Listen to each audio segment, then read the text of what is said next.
During an interview with Reuters this past week, Donald Trump said that he wants to make the U.S. nuclear arsenal, quote, top of the pack.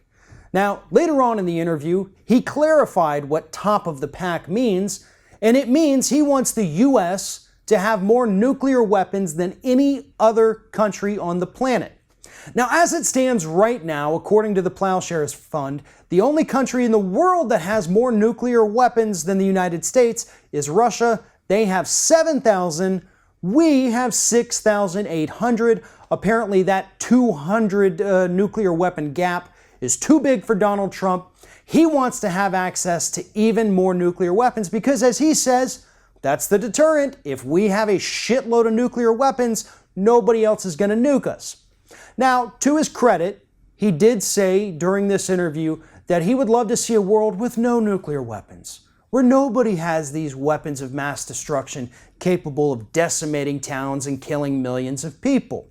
Now, that is a typical Republican talking point, so I'm not going to give him too much credit for saying that. But here's the thing.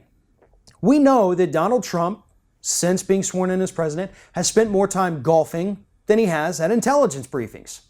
We know, based on reports coming out of the White House, that Donald Trump has instructed his staff to keep intelligence briefings down to one page and fill them up with charts and graphs and maps and pretty pictures for him to look at.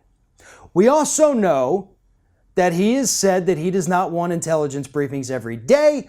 He wants to cut those down to just a couple times a week, maybe once a week if he could.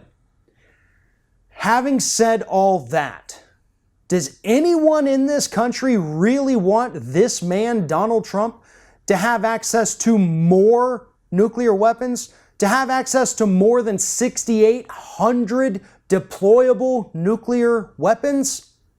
During this same interview, he said that he is incredibly mad at North Korea. Now, we don't exactly know what that means. He's mad at them. Is he considering sending a nuke over there?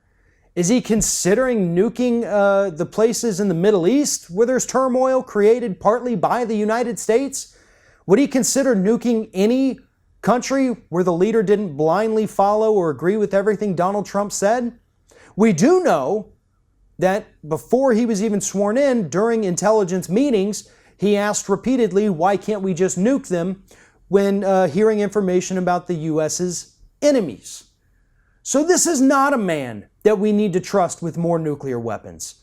This is not a man who should have access to any nuclear weapons. I mean, they've already compromised the integrity of the U.S. nuclear arsenal by putting a picture of the agent holding the nuclear football all over the internet. They can't be trusted. They have proven this. We do not need more nuclear weapons. We need fewer nuclear weapons. 6,800 nuclear weapons could effectively wipe out most of the planet. If we add in the 7,000 from Russia, we're looking at global catastrophe just between two countries with nukes. Now, these two countries, US and Russia, have signed a treaty and they're supposed to be reducing these arsenals down to about 800 deployable and non-deployable nuclear weapons within the coming years. But if Donald Trump remains president, that is unlikely to happen. Because according to him, according to what he said in this Reuters interview, if somebody has one nuke, we have to have two, because that's the only way for the U.S. to remain superior.